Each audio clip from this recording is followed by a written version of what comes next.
In 2025, we are not settling for less. So let me tell you exactly how you're going to have a financial glow up this next year. If you don't know me, then hi, my name is Nilly and I create content here on social media to help you build your personal brand and your finances. So let's keep it short and sweet and get right into it. I'm going to talk about the 3 main things that you need to focus on if this next year you want to make the most money you've ever made. Number 1, your mindset. If you don't have a success mindset, you're simply existing in your comfort zone. Being okay with just enough money to survive, going on 1 vacation a year, and driving an okay car. Lesson number 1, the world is as abundant as you want it to be. If you believe that money is limited, that's exactly what you're getting. Once you change that chip, you will start seeing opportunities everywhere. Number 2, create a plan. Careful, this doesn't mean that you're going to jump straight in with the first business model that you find. Figure out what's working for the people that is making thousands of dollars a day here on social media and replicate their model. That's exactly what I did and what I teach others to do. And number 3, your habits. Making money is important, but knowing how to manage it is another level. This is my favorite habit that ensures that my money is working for me and not the other way around. Open up an investment account and believe me, it's not that hard, and start investing at least $100 every single month. Interest will be your best friend. Thank me later. Hey everyone, welcome back to Profit Pulse, where we make money simple, smart, and stress-free. Today we're starting something big, the Financial Glow Up Challenge. This is your chance to reset your money habits, boost your savings, and take control of your finances, one intentional step at a time. Whether you're trying to save more, pay off debt, or just feel confident about your money again, this challenge is all about transforming your mindset and your wallet. So grab your notebook, hit that subscribe button, and let's glow up financially. I paid off $40,000 of student debt in 2.5 years. There's one thing that made it possible, and no, it wasn't cutting coffee. 66 days until 2025, we're taking daily action to financially glow up before resolutions kick in. It's Sunday, so here's a reminder to reset your money for the week. But there's one more thing we need to talk about: community. Look, between student loans and insane rent prices and my teacher's salary, I just thought debt was forever. But having a community, especially people who were open to talk about money, changed everything for me. One friend showed me how extra payments shaved years off of loans. Another answered my endless questions about interest until I got it. And others kept me going when repayment felt impossible. So here's the plan.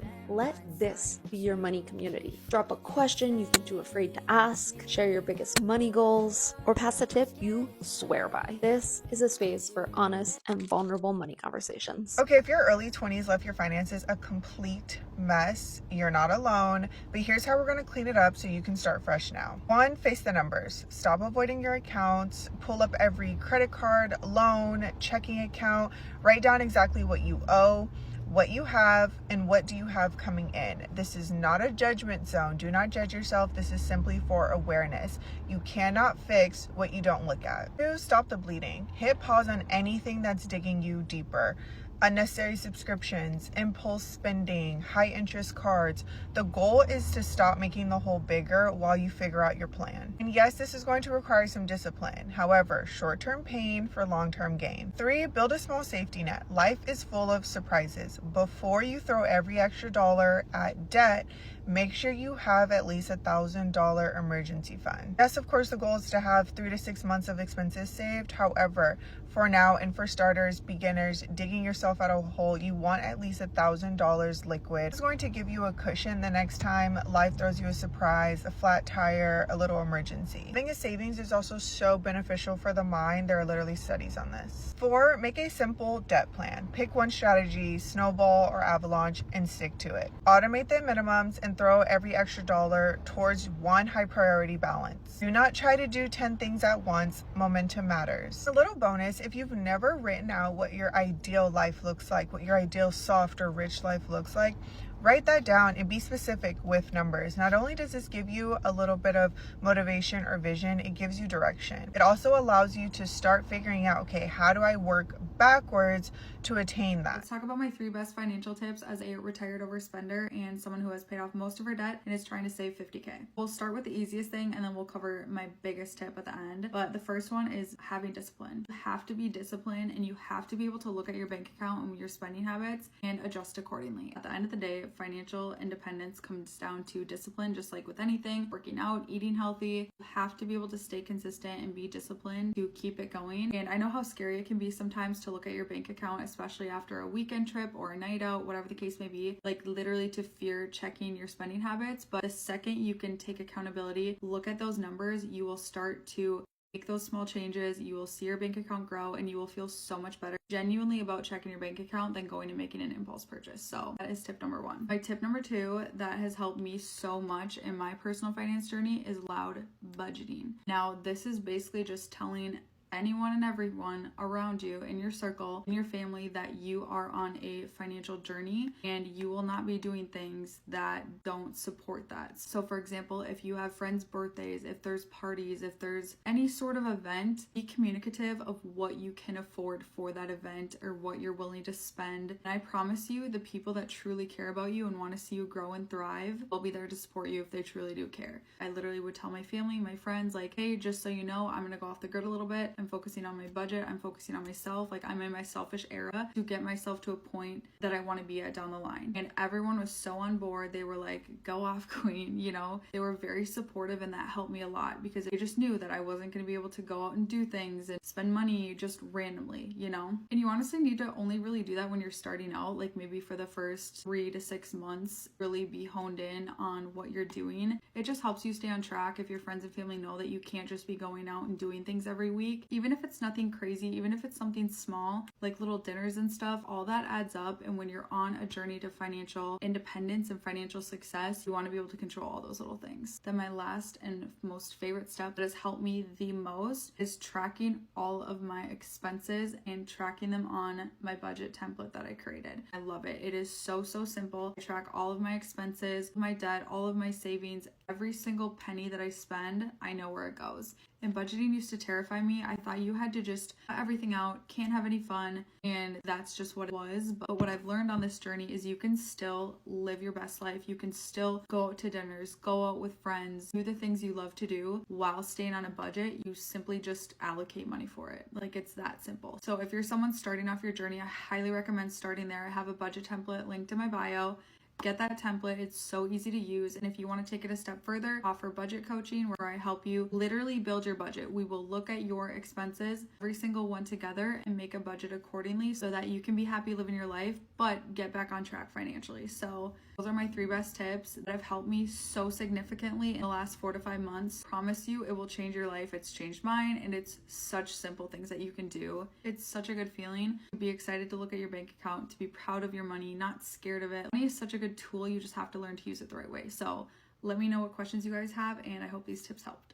Big updates and milestones. Welcome back to my series where I'm showing you guys how I am doubling my income and changing my life within 1 year. You know the drill, 3 main categories: investments and savings, streams of income, and quality of life. So let's start with streams of income. I started this series in August of 2023, so we are now officially through 1 year. Did I double my income? The answer is yes, with some qualifiers. On the secondary income side, I've actually not only made double of what I made from content in the entirety of last year, I've actually now made triple that, and we are obviously still not even at the end of the year. So in that sense, yes, I did accomplish the goal. But because I'm now in Texas where you don't have state income tax, that does give me some extra money every month. So overall, I'd say that's a win. Now let's talk investments and savings. Big milestone here. I'm officially in the 6-figure savings club. I was definitely not anywhere near that amount last year, so this is definitely a life-changing situation to be in. All of my secondary income has gone straight into my savings, but in addition to that, I also moved a lot of my crypto earnings into a high-yield savings account. I had a pretty penny in there, I will not lie. Originally, the goal was to keep it in there for like another 30 years or so, but honestly, I really don't understand the crypto market, and I just cannot find it within myself to learn. So I would just rather have it somewhere that's safe, where I know it can still grow, and then leverage that in the future to other investments. So the next big investment I'm looking into is buying a house. So I'll be keeping you guys updated with that journey as well. Okay, finally, let's talk about quality of life. I do miss LA terribly. I miss having access to brand events and other industry-related opportunities. I miss the beaches, but I have truly loved my life in Houston. Since our last check-in, I've made so many new friends. I've honestly been outside like too much recently, and it is just such a blessing because I really moved here with 0 friends. I also got a walking pad recently, which has changed my life because because Houston mosquitoes and weather just do not want you to be great. So it's been so nice to be able to like get my steps in the morning while I work, while I edit. It's just been so fabulous. I cannot tell you enough. The only downside has definitely been that I have been very busy. It can get overwhelming sometimes, I will not lie. But I've been learning to let myself take breaks and to just not be so overly critical of myself, which I can be. When you're in the thick of everything, it can be hard for you to really recognize how much you're actually doing. And I am doing a lot. Please make sure you are prioritizing your mental health as much as possible. But overall, I'm living within my means. I'm able to save. I'm able to travel. We just went to Puerto Rico and now we're planning a trip to Japan later this year. Houston has been very good to me. And I ultimately think that it was a very good decision for me as far as changing my financial situation, giving myself the space and the backdrop to grow, to save, to create these additional streams of income. It's been amazing. So yeah, that was the big update. I think we can confidently say I did change my life within 1 year. So let this be the start of the next chapter of the series. And let's see if we can double everything up again. Bye. I recently paid off $20,000 worth of credit card debt. You heard me correctly, $20,000 worth of credit card debt. And the only way I was able to do this as quickly as I did in under 1 year was by putting myself through a strict financial boot camp. So if you want to glow up financially this summer, here are the strict boot camp rules that I am setting for you. Rule number 1, this is a very, very strict rule. Absolutely no Uber Eats, no DoorDash, no food delivery services. If you want to get fast food, that is absolutely okay, but you need to get your lazy ass in your car, go drive and get it yourself. It's harsh, I know, but we do not believe in food delivery services in this household because the fees are absolutely outrageous. Rule number 2, and this is a very flexible rule in my opinion, you are only allowed to sit down and eat at a restaurant that you have to tip at once per week. You are only allowed to purchase 2 alcoholic beverages at that restaurant. Okay, I could have been meaner. I could have said you're only allowed to buy 1 alcoholic drink, but I'm nice. In my opinion, this is absolutely attainable. You can still enjoy date night or girls night out with your friends, but don't overdo it. Rule number 3, if you are paying over a $5,000 balance on your credit card and you are fully paying the interest, so you have over $100 of interest fees, you need to get a balance transfer credit card or take out a personal loan. Interest payments are the #1 obstacle to paying off your credit card debt. There are so many different ways to avoid this, so please avoid paying interest fees. Transfer that balance to an interest-free balance transfer credit card or a low-interest personal loan. Rule number 4, you are absolutely not allowed to do any buy now, pay later options. Klarna, Affirm, if you cannot pay for it in cash right now, you are not purchasing it, period. Rule number 5, you are absolutely not allowed to purchase any new makeup and skincare until you finish the ones that you currently have open. You are going to be glowing from the inside out the second you straighten out your finances. I promise you it is the biggest stress relief and you will literally be glowing. Every January, I like to organize my finances, set money goals, and start the year strong. So come to a cute cafe with me as I have my first solo money date of 2025. Step 1. Know your income. Your income determines how much money you can spend, so figure out how much money is coming in each month. Step 2. Calculate your fixed costs. Write down the essentials you must pay for each month, like rent, utilities, and insurance. This shows you what's going out. Step 3. Get clear on your debt. List your debt balances and interest rates. Knowing your rates helps you focus on paying off high-interest debt faster. Step 4. Create a budget. Set realistic spending categories that fit your lifestyle. Your budget should empower you and not limit you. Step 5. Dream big. Write down 3 things you want to save for this year. These savings goals will motivate you to stay on track and guide your money decisions. Once you've done these steps, you'll have a clear picture of your finances and feel empowered to reach your goals. And I'd love to know what's one goal you're focusing on in 2025. Let me know in the comments. It's Sunday. You know what that means? Money reset. 100-ish days to financially glow up. We're doing one small task every day to level up our money game before the new year. Sundays are for check-in, but today we're not focusing on what to check in on. Go to day 94 for that. But instead, how to make money check-ins suck a little bit less. Because let's be real, they're not exactly a joyride. Here's a trick. Pavlov your brain into actually liking them. No, seriously. Light a candle, open a poppy, promise yourself a reward after, like an episode or 2 of your favorite comfort show. Do this enough and your brain might actually look forward to your money check-ins, or at least not hate them. Cheers to a Sunday reset, and I'll see you on day 86. Welcome to my financial glow up series, where I help you take your finances from drab to fab, because even though times are tough right now, you shouldn't have to struggle. Today, we are talking about the 4 key financial accounts you need for long-term success. These are the 4 accounts that are going to help you build up your financial foundation. The very first account is a cash flow account or a checking account. The beauty of this account is you likely already have one. And the purpose of this account is for your money to flow into it when you get paid and flow out of it to pay your bills or to go towards various financial goals that will be sitting in one of the 3 financial accounts we're going to talk about after this one. The most important thing you want to know about a checking account is you really only want to be keeping about a month's worth of expenses in that account, and the rest of your money should be going towards, like I mentioned, your bills or the other 3 accounts. Moving on to number 2 is a high yield savings account. A high yield savings account is an account where your money can earn a higher interest rate compared to a traditional savings account.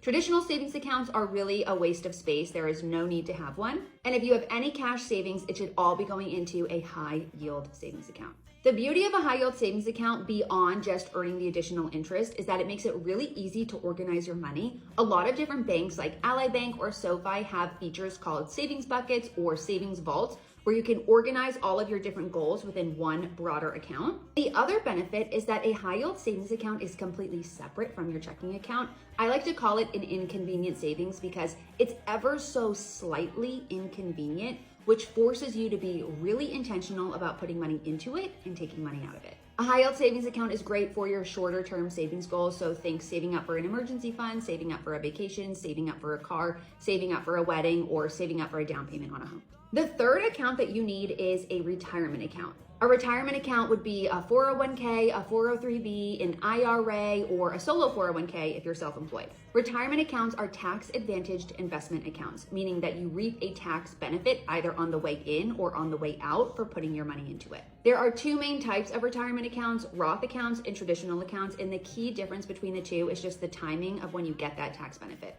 So with a Roth account, you're contributing post-tax income, and then you can withdraw the money tax-free at retirement. So you're getting that tax benefit later. With a traditional account, you're contributing pre-tax income and you're paying taxes on the way out. So you are reaping that benefit today. Good target for your retirement savings is 10 to 15% of your annual income. The fourth and final account you need is a brokerage account. And brokerage accounts get a bad reputation because they don't come with any tax benefits. However, a brokerage account can play a really integral role in your broader financial strategy if you want to invest money that you can access before you hit traditional retirement age. I have a brokerage account because I am hoping to retire before I turn 65. So I want to make sure that I'm investing money that I can actually access at different points in my life. So if you have any financial goal you want to hit before you turn 65 that you're not planning to save for in cash over the next couple of years, a brokerage account is the place to do it. So with that, those are the 4 key financial accounts that you need: a checking account, a high yield savings account, a retirement account, and a brokerage account. Let me know in the comments if there is a financial topic that you want to add to this Glow Up series. Okay, posting online always keeps me accountable. So we're going to start talking about a subject that I never talk about because, quite frankly, I am not very good at, which is money and it's finances, okay? I believe that I've really had that mentality, and I've got myself into debt and into money challenges, and it's weird because I used to have such a limiting belief about money. Like, it was so awkward to talk about, it was so awkward XYZ, but I've fixed a lot of that. But now I actually need to start to put into practice, like, the practice of having good money habits, because it's on my vision board to be financially independent, which I am, but I want financial freedom, complete financial freedom. I want stable, like, I need to stop spending money like a fucking dickhead. Basically, that's what I'm getting at. I'm spending more than I'm buying, and I don't have a problem admitting that because I'm going to fix it. No longer. So I'm actually going to start, because I have always never been a numbers girl. Numbers freak me out. Like, I don't like paying attention to finances. There's a lot of financial wounds that I have, from just like what I learned growing up from the world, society, my parents, XYZ. And so we're going to be wealthy. And I put that out there in the universe, okay? I know I'm going to, but I have to start the first step forward, and that means I have to actually pay attention to my finances. So today, for the first time ever, I actually sat down, looked at my bank account, my bank account and my credit card bank account, and I wrote down all my expenses. I had to bite the bullet. And what's crazy is that used to give me a lot of fear, which could cause dysregulation in your nervous system. Because every time I check my bank account, my body reacted the same way as if it was running from a Siberian tiger. Like, opening my bank account scared me. And I know I'm not the only one that's dealt with this. Like, I do fear that this is kind of common. But I don't want it to be. I don't want that to be my reality. So I'm going to change it. So I had like a 5-hour breakthrough session with a mentor 2.5 weeks ago, and one of my biggest dockets, or my biggest pillars, like goal-wise, was my finances. So I put together an action plan, and it's actually something that I do with my clients, but we put together an action plan for my finances, and I'm going to hit that nose right on the head. Hammer right on the head. I think that's how you say it. Because I am not broke in experience. I'm not broke in life, memories, opportunities, health, but money, I could have a little bit more, okay? But in order to do that, to start investing and start being smart with money, I have to put forth the effort. One of my biggest limiting beliefs is that I am not smart with money. So I'm not allowed to say that anymore, because that's what we found in my breakthrough practice. That's what I found out. I can no longer resonate or identify with that, because there's a lot of things that I was not good at and I got very good at. Money is just another area in my life that I'm not good at something, that I can get good at something. I can move forward, just like with my health and fitness. I went from somebody who didn't know how to work out to this is my, like, it's not my entire life, but exercise and working out is now just like a non-negotiable in my life. Like, I don't even have to think about it anymore. Same thing with nutrition. Same thing with, now I'm learning Italian, and I couldn't do Italian two months ago, but now I've learned a lot, and because I just put forth the effort. I just got to do that with money. I don't have to identify with such scary feelings with money. I can just like detach from it and just see it for what it is, run numbers, and if I don't know how, I can learn. But I'm smart with money. I'm smart. I just need to keep telling myself that, and you're gonna fucking mark my fucking words. You're going to see how much just y'all fucking wait.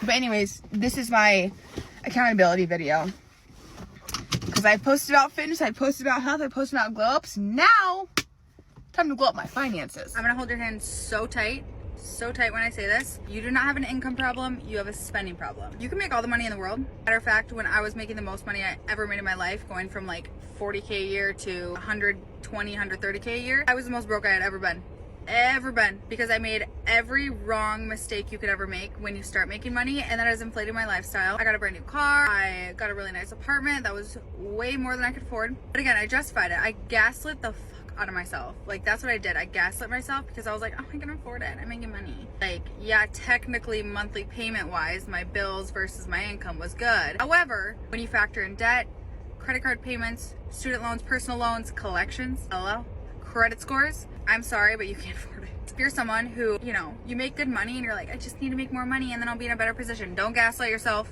I'm gonna tell you right now, don't do it. You gotta fix your spending habits. You gotta start tracking your expenses. Like, don't just be buying whatever you can because you can make money. No, you don't. But don't worry. If you're like, how am I supposed to stop spending when every other video I see, every other influencer I follow wants me to spend money? That's what I'm here for. I encourage good spending habits. Budgeting. We budget over here. Invest in quality items. Like, don't get me wrong. We invest. We have expenses. We have good skincare, good clothes, all that good stuff. But God forbid, are we gonna be overspending just to get the latest butter yellow top? Be so for real, you don't need it. Pay off your credit cards and have a good day.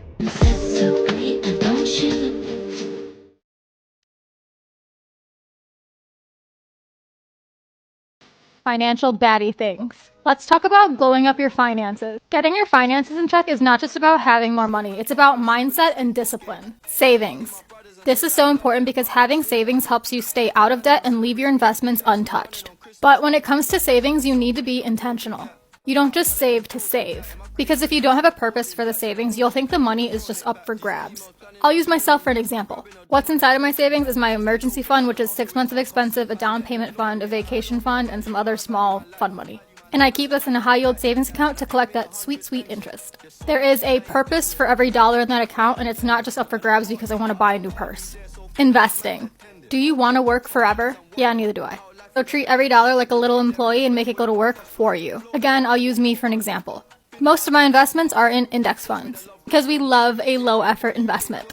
Discipline. In my opinion, a big chunk of being good with money is just having discipline. Investing in index funds especially is a slow path to wealth. You're not going to see significant gains right away, but you have to stay disciplined and keep investing over a long period of time. You can have all the knowledge to be smart with your money, but it means nothing if you can't control your decision making. My name is Iris. We talk about all things money in life, so follow to learn more about my And that's your first step in the Financial Glow Up Challenge.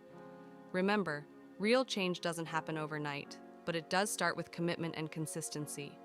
If you're ready to glow up your money game, drop a coin emoji in the comments and tell me your biggest financial goal. Don't forget to like, share, and subscribe to Profit Pulse for more steps to build your smartest, wealthiest self. This is Profit Pulse. Stay smart, stay steady, stay profitable.